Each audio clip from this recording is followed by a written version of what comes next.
Hello and welcome to Talk of the Boat. I'm your host, Robert, with Team Yazbeck at Coldwell Banker. It's time to have some fun, meet some amazing people, and celebrate the incredible community we call home. Today we are joined by our very own Marc Bennett. Marc Bennett is a longtime local, outdoor enthusiast, and a pillar of Team Yazbeck. Thank you so much for being here, Marc. Thanks for having me. Really excited to be here with you. Excellent. Appreciate it. So let's jump right in. Tell us a little bit about yourself and what brought you to Steamboat Springs. I came to Steamboat Springs on a ski vacation in '95. It took me 366 days to get back to the valley. Instantly struck by the steamboat curse, as they call it. You're always destined to return to the Yampa Valley after you've been here. Definitely happened to me. Mm-hmm. Planned on, after I moved here in January '96, really planned on only being here for a season or two. Do the ski bum thing for a year and head back somewhere else. Yeah. That never happened. Nice. So came for the winter, stayed for the summer. Yep. I had started mountain biking and really fell in love with the backcountry in the summer, but the skiing is certainly what brought me here. That first trip out here doing some, at that time they didn't have either of the lifts to service the top of the mountain. So all that, Christmas Tree Bowl and Gate D and St. Pat's, the Rib and everything over at Pony Express, that was all hike to terrain. Wow. My friends took me out there and at that time that, doesn't seem so big anymore, but at that time it seemed just such a giant place. Really captured my heart. That's awesome, man. And then you were just coming for a ski season and then ended up rolling into summer, and then did you leave and come back at all, or did you never look back? Yep, always been here. Just started working and is common in with that sort of ski bum culture that was going on, and at that time there was a lot of no shows, a lot of employees who didn't work out for employers. So I never had to look for work after I got my first couple jobs. It was word of mouth and friends, and so never did end up, going anywhere else. Yeah, that's awesome, man. Good deal. Yeah. So I know you've had, been in a few different businesses here, mm-hmm. But what got you into real estate? What attracted you to real estate? I guess it's my wife is a financial, partner in a financial advising firm, and so mm-hmm. that when I started dating her, it got me interested in just more financial, stability, and that's part of any real balanced portfolio is going to include real estate, and that's kind of what got me interested in that, and so sort of started playing around with that for a few years, and then eventually actually saw your ad looking mm-hmm. for someone to help, and we had already been talking about that, so I interviewed one of your clients to see how they liked you, and then came on an interview with you, and that was the beginning of my real estate career. Nice. So was that 2017? I think it was, early 2018. Okay. I think my friend was selling with you in December 2017, and so that's when I first started, hearing your name, and then I think we interviewed in April, maybe. Okay. Of 2018, I think. Nice. So to give you a little bit of backstory on that, I had just kind of reinvented myself a little bit. I was a managing director of the office for mm-hmm. a few years before that, and I decided to pursue sales a little more and build a team. So Marc came on when all I had was a transaction coordinator, and I don't know what we called the position then. Now it's evolved into the operations manager position. Yeah. It was administrative assistant and everything, I was trying not to do. Startup. But basically startup. Yeah, absolutely. Yeah. So Marc is responsible for helping me, build a ton of the, systems and processes and tools and stuff that we use today, and that's helped us with our success. So that was huge. You came on and helped me build the team, and a couple years in, you decided that you wanted to go to sales. I guess. Right? I got licensed that second year that I think I was licensed. Actually, let me think about that. I got licensed in pretty quick. Yeah, pretty quick. Yeah. I started studying right away, mm-hmm. and then got licensed at the end of 2018, August 2018. Okay. And then I think that's when you started talking to Cole as well. So we brought on our first buyer's agent that fall. Yeah. And then, just one of those things I didn't want to fake it. I wanted to know the real estate business from the back end, from the bottom up. So learning about the MLS and learning about the contracts in a way where I wasn't, it felt safe to me to be helping you with the transactions and having someone making sure that I was doing the right thing all the time. And learning the ropes from the back of the business was more comfortable than jumping straight into sales. Yeah. I think the idea was always eventually to make it to the sales. Sure.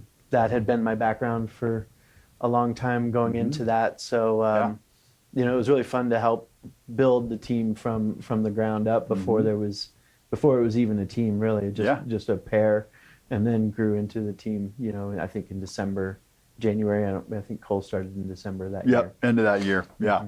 Yeah, and I had attempted, the team thing a few times before that. So it wasn't until you came along that it actually took off and we gained some traction there. Yeah. So, thanks again for that, man. You played a huge role in in the success we've had. Thank you. Yeah, it was really fun. So then recently, we've got some big news. So you've been an agent for year. Just about a year now. Yeah. And you were selling a little bit when you were licensed as an assistant as well. Yeah. But full-time agent, for about a year. And then just recently, I don't know that this is even really out in many other places yet. I don't think we've even made an announcement by the time this gets published. But you took the leap recently to join the commercial brokerage. That's our sister company. So Marc has allowed us to grow Team Yazbeck into a commercial division as well, which he is the leader of and agent for. Yeah. I mean, I guess really it was about bringing more tools to the business. So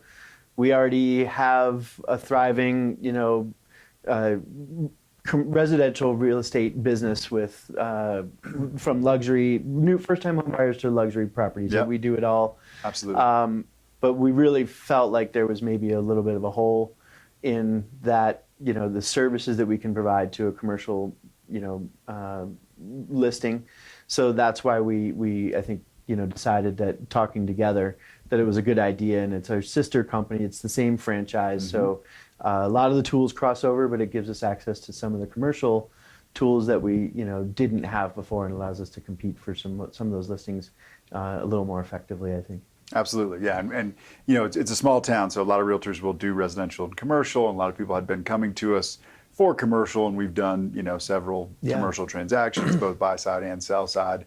So it was a natural evolution, and your understanding of investing and finance and that kind of thing, I think it's a real good fit for you. Now, to be clear, you're still going to do residential, maybe, probably still primarily or as much as commercial or however it shakes out. Yep. So you'll be able to do both.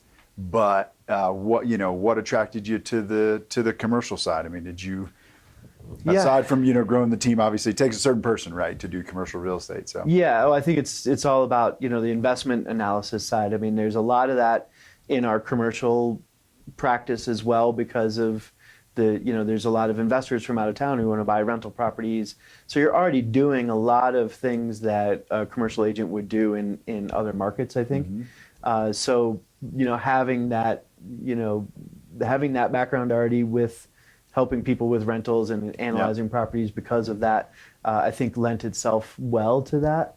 And I'm just interested, I think in general, there is, potentially a little bit more stable income investment opportunities in the commercial space, especially with everything that we've got going on with nightly rentals in Steamboat Springs right now. Yeah. And it's something that we've been talking about for a really long time, affordable housing, and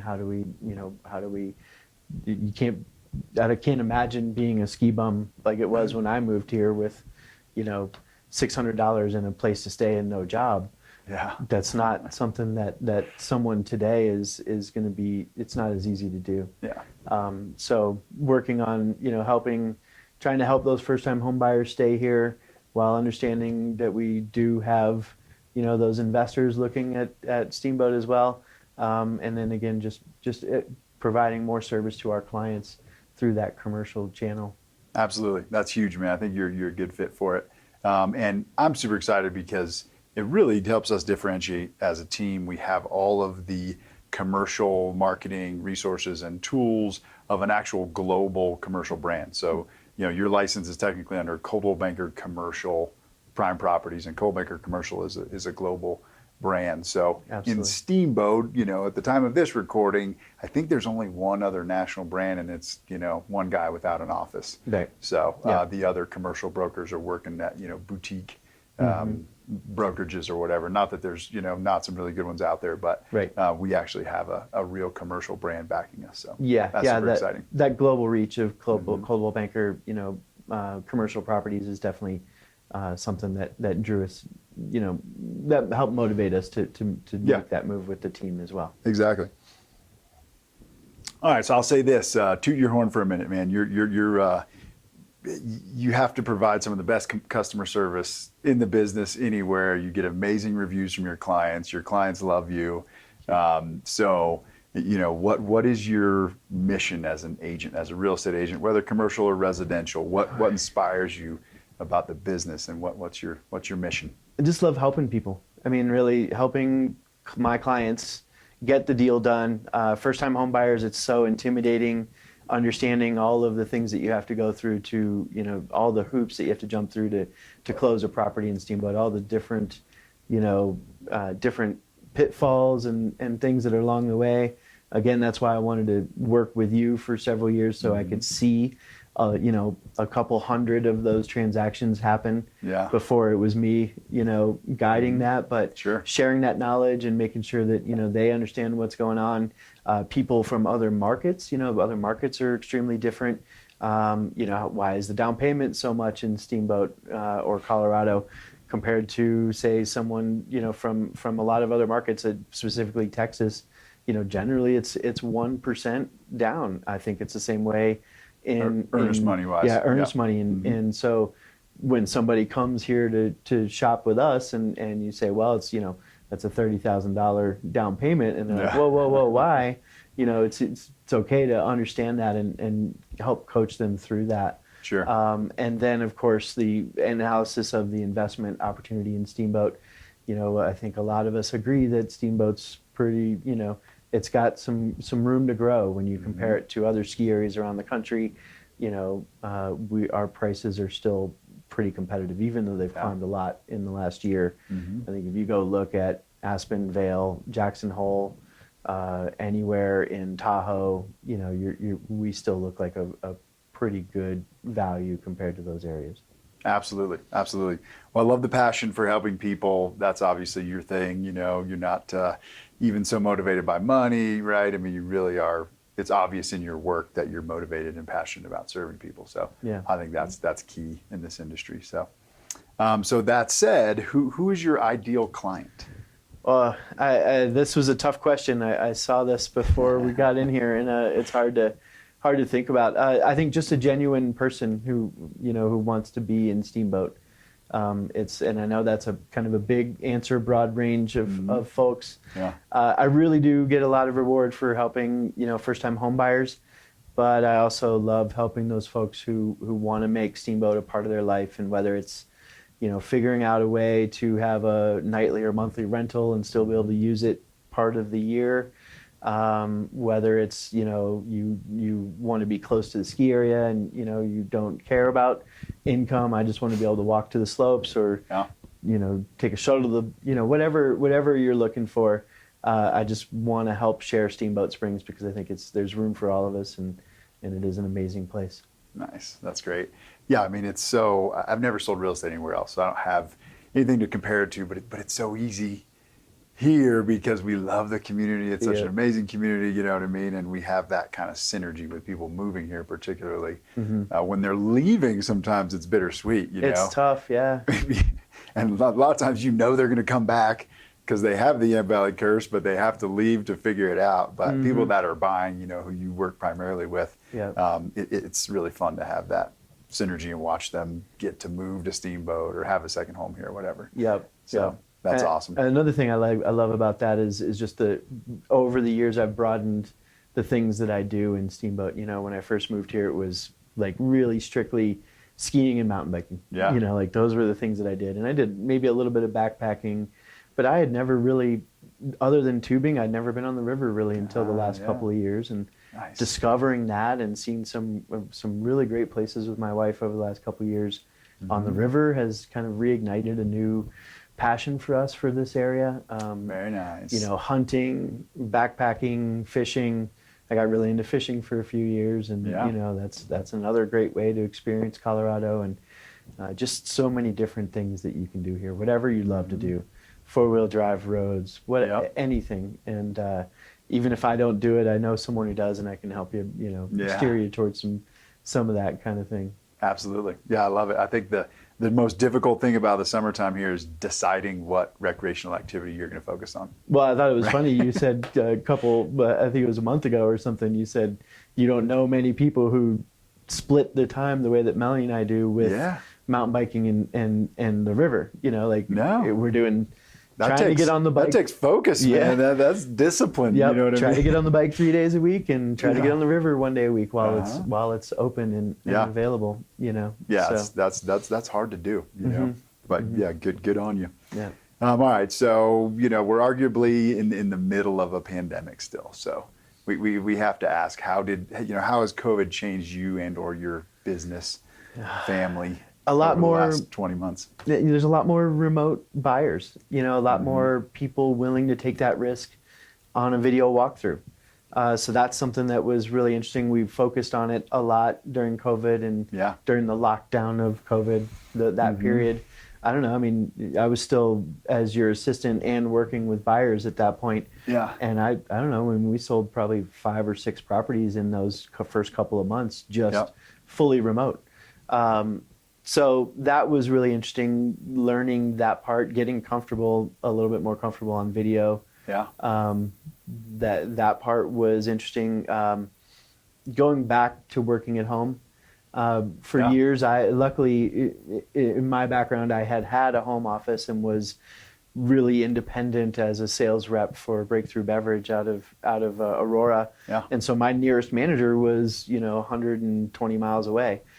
So if it was going to get done, it was already on me to do it. So I felt like I was in a good position to go back home and carry us through at the time until this year was our busiest year ever. Yeah. So having that focus and that discipline to be able to work from home was really important, and that came from my background, I believe, with previous careers. So that's been a huge benefit to me. My wife's business changed completely. They were 100% at the office, had never done any sort of remote homework, and that, I think, that really changed their business.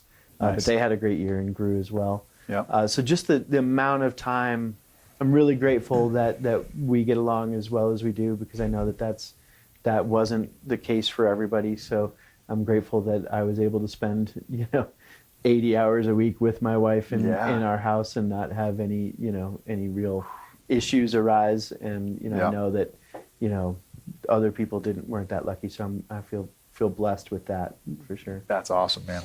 And you really did carry us through that. Cole and I both had little kids and a little more maybe complicated family lives because of that. So I couldn't work from home. Luckily, I was able to come to the office because nobody else was at the office. Mm-hmm. But you were able to go home and hunker down and carry us through that wild time. So yeah, it was crazy. But thank you for that. You're welcome. Yeah. All right. So how can the viewers support you and your business? Oh, I just love helping people. So reach out if you have any questions about anything in town. I know most of the mountain bike routes in the county, have done a lot of river, Moab. I mean, and anything in Colorado between here and Moab and Vernal, I can help you, steer you the right direction for a lot of stuff. Nice. And I just love to help people. So give me a call. Let me help, whatever it is. That's awesome. All right, so you talked about a lot of the recreational stuff that you've been doing, which is super exciting, and why people live here, and why people move here, and why people stay here. But here's a difficult question: if you had to boil down the one thing that you love the most about Steamboat? Wow. What I think would it be? it's funny. I think I've thought about this a lot. I think it's the sunshine. You know, the fact that we have Yeah. I did a quick video on this not too long ago. I haven't posted it anywhere, but I think we have somewhere around 300 days of sunshine, like a little bit over 300 days of sunshine a year. Wow. A lot of our skiing is, you know, snow's heavy at night, and then, you know, the next day is, you know, blankets of snow over the mountain with sunny bluebird days. Those are the most, you know, amazing days on the mountain that you can get. The fact that you can go out to the river, you can go mountain biking, you know, it's just the sunshine. I think that's the best thing about this area. Love it. Good answer. I came from Florida, and on the license plate in Florida, it says the Sunshine State. Yep. BS. It's like we get way more sunny days out here. So that was one of the things I loved about it too. Yeah. It's amazing. People think it's like cold and dark in the winter and all that. It's like, no, everything's covered in snow in the winter, but most of the time it's sunny and beautiful, you know. Yep. So the sun's out. It's you know, 30 degrees. And I know that doesn't sound that warm to a lot of people from cold climates, but when it's sunny and 30, it's really pleasant here. It's a different feeling. Yeah, no question. That's good. That's a great answer. All right, man. Well, thank you so much for being here. Last question, where can people find you? The people out there that, you know, need some help and like your style and whatnot, where can they find you? Sure. I mean, the best way is just call me. I answer my phone whenever anybody calls. So please, you know, reach out that way, 970-734-5288. And then email works as well. And then through the Team Yazbeck Facebook. I don't post a ton on my own, but I do try to share, you know, to our team page. Yeah. And you know, so that's another place. Just search Team Yazbeck on Facebook, and then my email is marc@teamyazbeck.com. Right here. There you go. Excellent. Thank you so much, man. This has been really fun. I appreciate you, and I appreciate you being here. Yeah. Thanks, Robert. Thank you, everybody, for joining us for another episode of Talk of the Boat. Tune in next week for our next guest. Next week, we'll actually be meeting with Catherine Peterson of Fidelity Mortgage. Thanks for being here. See you next week.